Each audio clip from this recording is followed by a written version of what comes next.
Resumen lo más importante para invertir con sentido común. Howard Marks. Capítulo 1. Second Level Thinking. El autor argumenta que el pensamiento de segundo nivel es esencial para tener éxito como inversionista. La mayoría de las personas tiene un pensamiento de primer nivel, que consiste simplemente en formarse una opinión sobre el futuro. Por ejemplo, es una buena compañía, así que compraré sus acciones. El pensamiento de segundo nivel va más profundo. Cuestiona las suposiciones y trata de entender qué es lo que ya han contemplado otros inversionistas. Por ejemplo, es una buena compañía, pero todos piensan que es una gran compañía y en realidad está sobrevaluada, mejor vendo sus acciones. El pensamiento de primer nivel es superficial, mientras que el pensamiento de segundo nivel considera un rango más amplio de posibles resultados, sus probabilidades, el consenso de opinión del mercado, y cómo la valuación actual se compara con ese consenso. Solo con un pensamiento de segundo nivel es posible distinguirse de otros inversionistas y obtener retornos superiores en forma consistente. Tener una opinión diferente y más compleja es la clave en los mercados. La mala noticia es que muy pocas personas son capaces de un pensamiento de segundo nivel. Se necesita recopilar mucha más información, realizar análisis más profundos, y tener una visión contraintuitiva de las situaciones. Pero para vencer al mercado, no queda más remedio que intentarlo. Ese es un resumen de la idea central sobre el pensamiento de segundo nivel y su importancia en las inversiones según Howard Marks. Capítulo 2. Understanding Market Efficiency and its Limitations. El autor explica la teoría de la eficiencia de mercado, que establece que los mercados reflejan toda la información disponible rápidamente en los precios de los activos. Según esta teoría, los inversionistas no pueden superar consistentemente al mercado. Sin embargo, Marx cuestiona la noción de que el riesgo equivale a volatilidad, como sostiene la teoría. Para él, el riesgo es la posibilidad de pérdida permanente de capital. Además, argumenta que hay ineficiencias en el mercado debido a limitaciones humanas como las emociones, los sesgos y la falta de objetividad. Estas ineficiencias dan lugar a precios erróneos y oportunidades para los inversionistas disciplinados. Si bien es difícil debatir al mercado en activos muy eficientes como las divisas, hay espacio para obtener retornos superiores en áreas con menor escrutinio como el capital privado o la deuda distressed. En resumen, Marx reconoce los méritos de la teoría de la eficiencia de mercado, pero también sus limitaciones. Los mercados son generalmente eficientes, pero no siempre. Los inversionistas inteligentes buscan esas ineficiencias y las explotan mediante un pensamiento de segundo nivel. Así es posible batir consistentemente los retornos medios. Esa es la idea principal sobre la eficiencia e ineficiencia de los mercados y cómo se relaciona con las oportunidades de inversión, desde la perspectiva de Marx en este capítulo del libro. Capítulo 3 Value. El autor argumenta que la estimación del valor intrínseco de un activo es el punto de partida indispensable para la inversión exitosa. Existen dos enfoques principales para evaluar activos. 1. Valoración fundamental, analiza atributos del negocio como flujos de caja, dividendos, activos tangibles, crecimiento potencial, etc. Se enfoca en el valor actual de la empresa. 2. Valoración basada en precio, estudia comportamiento histórico de precios y aumentan para predecir movimientos futuros. Marx critica firmemente este último enfoque por ignorar los fundamentales. Según él, los precios futuros dependen crucialmente del valor intrínseco. La inversión en valor consiste en estimar este valor subyacente lo más precisamente posible, y luego comprar activos cuando su precio cotiza por debajo de ese valor estimado. Esta divergencia entre precio y valor es la clave para obtener ganancias a largo plazo. En contraste, pagar precios elevados esperando apreciaciones futuras constituye una apuesta mucho más arriesgada. Es la receta para las burbujas especulativas que eventualmente colapsan. En resumen, Marx enfatiza la primacía de la evaluación fundamental por sobre las expectativas de precios futuros. Y la importancia de comprar por debajo del valor para tener éxito en inversiones. Capítulo 4. The Relationship Between Price and Value. El autor enfatiza que la relación entre precio y valor es la clave para el éxito en inversiones. No basta con comprar cosas buenas, sino comprarlas a un precio correcto. No existe tal cosa como una buena o mala idea de inversión independientemente del precio. Un activo de alta calidad puede ser una mala inversión si se paga demasiado por él. Y un activo de baja calidad puede ser una ganga si se compra muy barato. Es un error común en inversionistas enfocarse solo en la calidad. Lo crítico es encontrar oportunidades donde la percepción subestima la realidad, llevando a una divergencia significativa entre precio y valor subyacente. Ahí es donde surgen las mejores oportunidades. Tener una estimación precisa de valor es indispensable. Y mantenerla con firmeza y disciplina para ejecutar las compras-ventas solo cuando haya una divergencia importante. Esto es lo que permite comprar dólares a 50 centavos, en palabras de Warren Buffett. Por el contrario, ignorar las valuaciones y pagar cualquier precio ha llevado a burbujas y graves pérdidas a lo largo de la historia, como en las Nifty 50 en los años 70 o las .com en los 2000s. En esencia, no se puede tener éxito invirtiendo sin una noción de valor y de la relación dinámica entre precio y valor. Y saber aprovechar las oportunidades cuando esa relación se desvía de lo razonable. Capítulo 5. Understanding Risk. El autor argumenta que entender el riesgo es esencial para el éxito en inversiones, ya que es imposible evitarlo por completo. Explica que la teoría financiera define riesgo simplemente como volatilidad, pero esa definición es inadecuada. Para Marx, el riesgo relevante es el de pérdida permanente de capital. Otras fuentes importantes de riesgo son apalancamiento excesivo, concentración de posiciones, y eventos improbables de consecuencias extensas. También destaca el error humano de subestimar el riesgo en épocas de bonanza. Además, el riesgo es en gran medida subjetivo y cualitativo, no cuantificable precisamente. Depende mucho de la psicología de los participantes del mercado. Esto lo hace difícil de predecir, incluso después de que ocurran pérdidas. En esencia, controlar el riesgo es más importante que generar retornos. Y se logra invirtiendo de forma contracíclica, insistiendo en un margen de seguridad, y diversificando adecuadamente entre activos con baja correlación y poca probabilidad de pérdidas catastróficas. Ese es un resumen de las ideas clave de Marx sobre la compleja naturaleza del riesgo en inversiones y la vital importancia de entenderlo y controlarlo. Capítulo 6. Recognizing Risk. El autor señala que reconocer el riesgo es indispensable para controlarlo. Gran parte del riesgo surge cuando los precios de los activos están demasiado altos y los inversionistas están eufóricos y confiados. Cuando el capital abunda, fluye hacia donde no debería e impulsa una toma excesiva de riesgos. La gente olvida temerle al riesgo y exige primas de riesgo demasiado bajas. Surgen vehículos y estrategias arriesgadas que ignoran el potencial de pérdidas.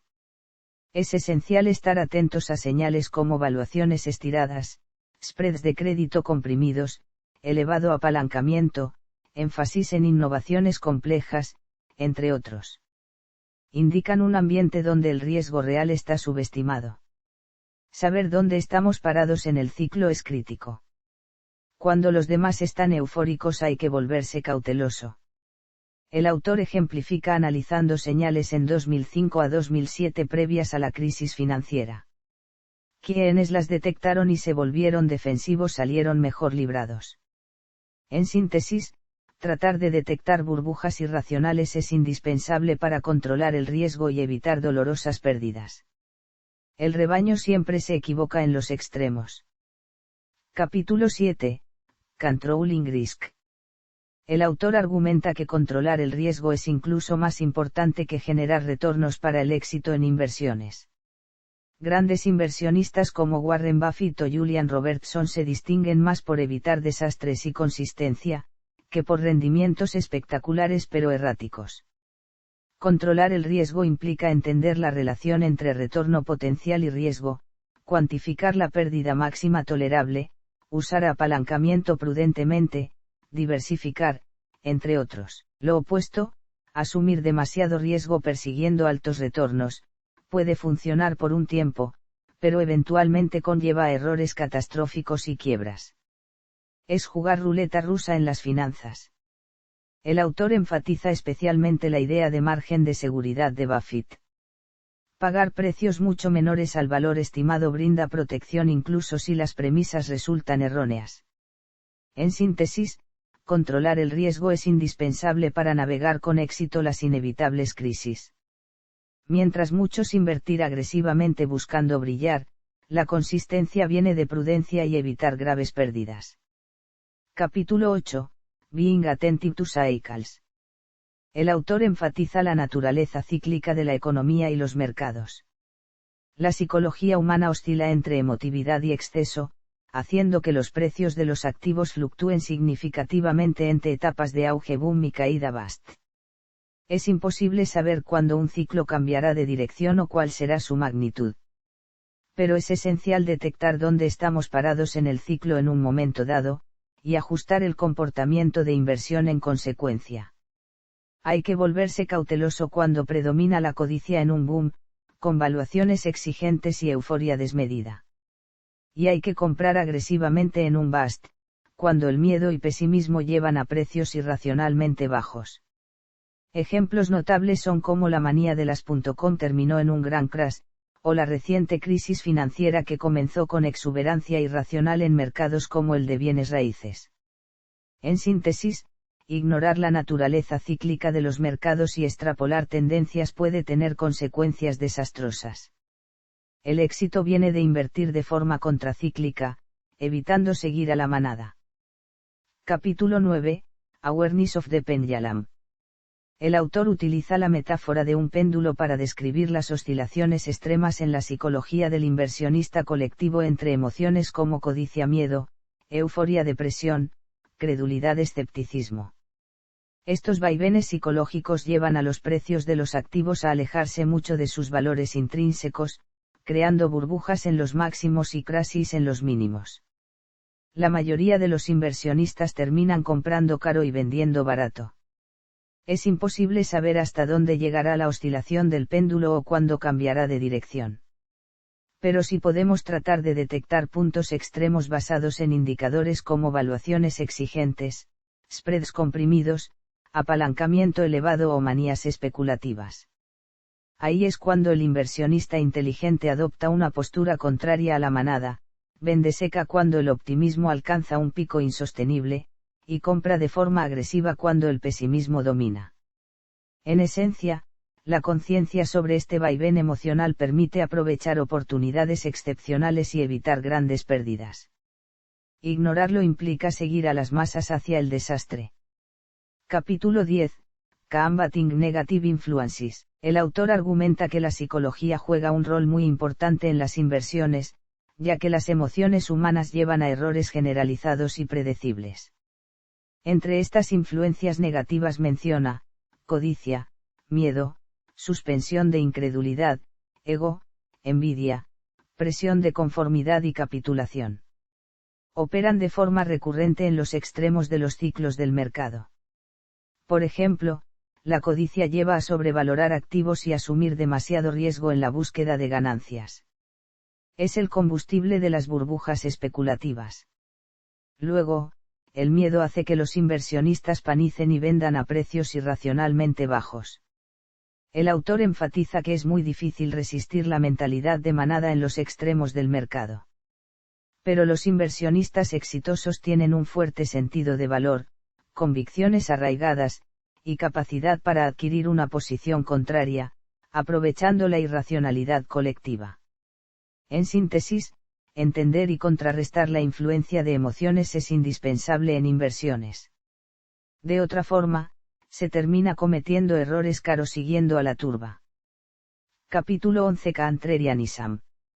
El autor argumenta que para tener éxito en inversiones se requiere un pensamiento contrarian, lo cual significa ir contra la corriente y la opinión consensual. Dado que los mercados oscilan entre extremos de codicia y miedo, euforia y depresión, a menudo la manada se equivoca en los puntos de inflexión. La mayoría de los inversionistas compra a precios altos cuando predomina la euforia y vende a precios bajos cuando domina el miedo. Hacer lo opuesto permite a los contrarians comprar barato y vender caro. Sin embargo, las apuestas contrarians pueden ser dolorosas durante largos periodos antes de que el mercado cambie de dirección. Se requiere mucha disciplina para resistir las tendencias, soportar la presión de grupo y ignorar el sentimiento bullish o bearish generalizado. Muy pocos inversionistas poseen esta fortaleza psicológica. Las señales típicas de errores masivos son valuaciones estiradas, supuestos extremadamente optimistas o pesimistas, y la suspensión descuidada de incredulidad frente a temas de inversión populares. El contrarian entiende cuando en realidad se está subestimando el riesgo, no sobreestimándolo como supone la mayoría en extremos del mercado. En esencia, negarse a seguir a la manada es difícil dada las tendencias humanas al conformismo y pensamiento grupal. Pero ofrece quizás la ruta más confiable hacia ganancias para aquellos inversionistas disciplinados con un fuerte sentido de valor. La clave es combinar un pensamiento independiente de segundo nivel, con una comprensión firme de fundamentales y la psicología del inversionista. Simplemente oponerse a la multitud sin esto no funcionará por mucho tiempo. Capítulo 12. Finding Bargains. El autor argumenta que encontrar activos infravalorados por el mercado es crucial para obtener retornos consistentemente superiores. Existen dos enfoques principales de inversión. Uno basado en valor fundamental, busca comprar activos por debajo de su valor intrínseco estimado. 2. Basado en momentum, busca activos calientes que han tenido buen desempeño reciente, esperando que la tendencia continúe. Marx critica enfáticamente esta segunda aproximación. La clave para encontrar gangas está en explotar ineficiencias del mercado, cuando la percepción subestima la realidad debido a sesgos humanos. Estas oportunidades surgen típicamente en activos, poco conocidos, controversials, políticamente incorrectos, o que han tenido mal desempeño reciente. La psicología de manada lleva a los inversionistas a huir de ellos, permitiendo comprar barato a los contrarians. En esencia, gangas extraordinarias están disponibles periódicamente para inversionistas disciplinados que evitan seguir tendencias y enfocan su búsqueda fuera del camino transitado. Capítulo 13. Patient Opportunism. El autor argumenta que la paciencia es esencial para el éxito en inversiones. Más que perseguir oportunidades, lo mejor es esperar que lleguen a uno. Forzar ganancias elevadas cuando los retornos potenciales son bajos rara vez funciona. Requiere habilidad, suerte o riesgo excesivo. Es como tratar de exprimir agua de una piedra. Lo prudente es reconocer el entorno existente y actuar en consecuencia. Hay ciclos que llevan a retornos extremadamente altos o bajos. Detectar dónde estamos parados es crucial. En mercados sobrevalorados, lo correcto es volverse cauto y vender activos riesgosos. La crisis financiera 2007 a 2009 ejemplificó dramáticamente esto.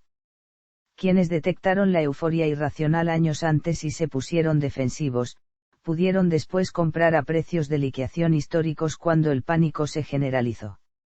En síntesis, el oportunismo paciente, evitar arriesgar en exceso cuando todos lo hacen, y esperar para comprar barato cuando la psicología negativa domine, es una estrategia superior. Requiere disciplina, pero genera enormes recompensas. Capítulo 14. Knowing what you don't know. El autor enfatiza la importancia de reconocer lo limitado del conocimiento humano sobre el futuro.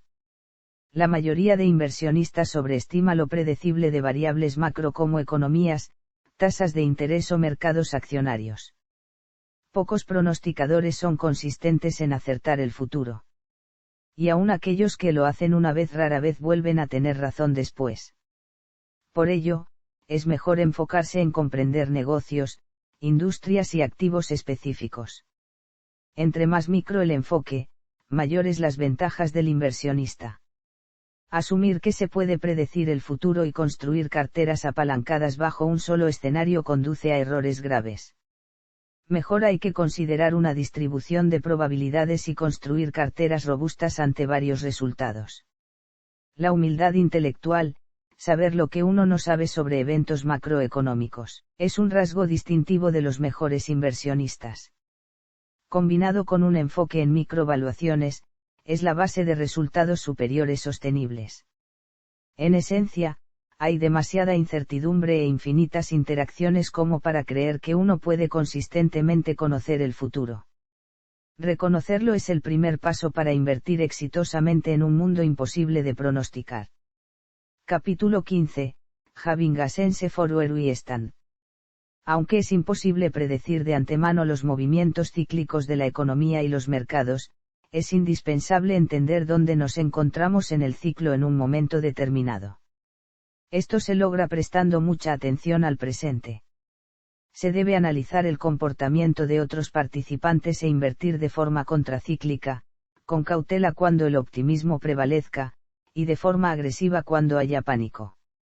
Por ejemplo, en el boom previo a la crisis financiera global, las señales eran claras para el que quisiera ver: valuaciones estiradas, apalancamientos sin precedentes, innovaciones arriesgadas, y una falsa sensación de eliminación de riesgos.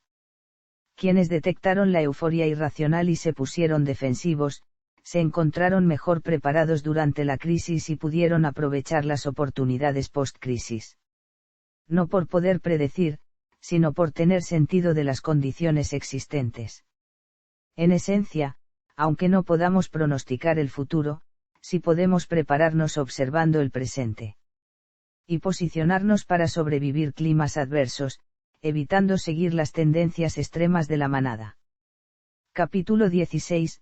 Appreciating the role of luck. El autor argumenta que la suerte juega un rol muy importante en los resultados de inversión, aunque frecuentemente es ignorada. Gran parte del rendimiento se debe a factores aleatorios más que a habilidad, especialmente en el corto plazo. Taleb introduce el concepto de historias alternativas. Dado un resultado, existen infinitos escenarios que podrían haber ocurrido en su lugar debido a eventos fortuitos. Por ejemplo, un inversionista puede tener una gran racha de éxitos simplemente por estar en el lugar y momento adecuados, no por pericia. Esta habilidad de sobreviviente luego atrae atención y admiración desmedida. Pero probablemente se debió a suerte. Distinguir entre suerte e invertir con habilidad es muy difícil.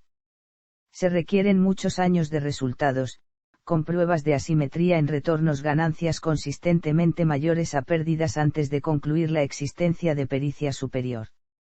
En esencia, la aleatoriedad es una fuerza todopoderosa en inversiones. Reconocer su rol esencial, y cómo confunde nuestro discernimiento, es indispensable para el éxito a largo plazo. Capítulo 17. Investing Defensively. El autor se enfoca en la disyuntiva entre invertir de forma ofensiva buscando ganancias altas o defensiva evitando pérdidas severas. Aunque idealmente se quiere ambas cosas, es crucial encontrar el balance adecuado. Una analogía útil es entre el tenis profesional, donde ganan los que hacen más tiros ganadores, versus el tenis amateur donde gana el que comete menos errores no forzados. Invertir es más como lo segundo, ganar consistencia evitando pérdidas. Esto requiere énfasis en valuaciones sólidas, diversificación, uso moderado de apalancamiento, insistir amplios márgenes de seguridad, entre otros. Tales controles de riesgo reducen retornos potenciales, pero brindan alta protección en crisis. Buffett resume esta filosofía defensiva como: si evitamos los perdedores, los ganadores se encargarán de sí mismos. Quizás genere retornos inferiores en mercados alcistas, pero brinda la asimetría positiva de limitar caídas en mercados bajistas. En esencia, el autor enfatiza que la inversión defensiva, aunque menos glamorosa, es la ruta más sólida hacia rendimientos superiores consistentes a lo largo del tiempo. Capítulo 18. Avoiding pitfalls. El autor argumenta que evitar errores es aún más importante que buscar grandes aciertos en inversiones. Las pérdidas pueden ser irreversibles y arruinar récords positivos construidos durante años. Existen trampas analíticas, datos errados, proyecciones equivocadas, etc. Pero las más dañinas son trampas psicológicas emocionales como codicia, miedo, ego, presión de grupos, suspensión de escepticismo, entre otras. Conducen a decisiones masivas erradas en extremos del mercado. Otra gran trampa es ignorar los ciclos psicológicos colectivos de optimismo-pesimismo y no invertir en forma contraria cuando la manada se emociona demasiado en una dirección. El autor enfatiza entender la crisis financiera global como un caso emblemático de múltiples trampas. Detectar euforia irracional y reducir riesgo fueron claves para sobrevivir y luego capitalizar en pánicos extremos. En esencia, evitar errores graves conlleva a rendimientos superiores. Y el primer paso es conocer los múltiples sesgos emocionales y ciclos de mercado que pueden desestabilizar al inversionista promedio. Capítulo 19. Adding Value. El autor explica que los inversionistas pasivos pueden simplemente obtener el retorno del mercado, por ejemplo invirtiendo en índices. Pero los inversionistas activos buscan batir al mercado, o añadir valor. Conceptualmente esto implica obtener retornos diferenciales solo atribuibles a la habilidad superior alfa, no a variaciones en el riesgo sistemático del portafolio beta. Lograrlo es un desafío mayúsculo. Un inversionista diestro obtiene retornos altos relativos al riesgo que asume, con pérdidas contenidas en mercados bajistas. Es decir, captura asimétricamente más de las ganancias del mercado que de sus caídas. Esta es la prueba de pericia en inversión.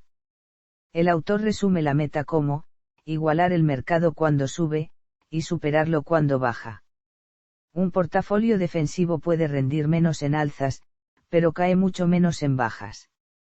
Esa asimetría positiva es la métrica definitiva de éxito. En esencia, es de esperar que inversionistas agresivos tengan años espectaculares pero también traumáticos. Solo los superiores elevan consistentemente el retorno ajustado al riesgo. Se distingue por desempeño frente a adversidad. Capítulo 20. Pulling it all together. En este capítulo final, el autor resume sus ideas más importantes sobre inversiones. 1. La evaluación es indispensable. Se requiere una estimación sólida del valor intrínseco de los activos. 2. La relación dinámica entre precio y valor determina las oportunidades de beneficio y el riesgo. Comprar por debajo del valor es crucial. 3. Controlar el riesgo es tan importante como generar retornos. Evitar errores graves crea consistencia a largo plazo.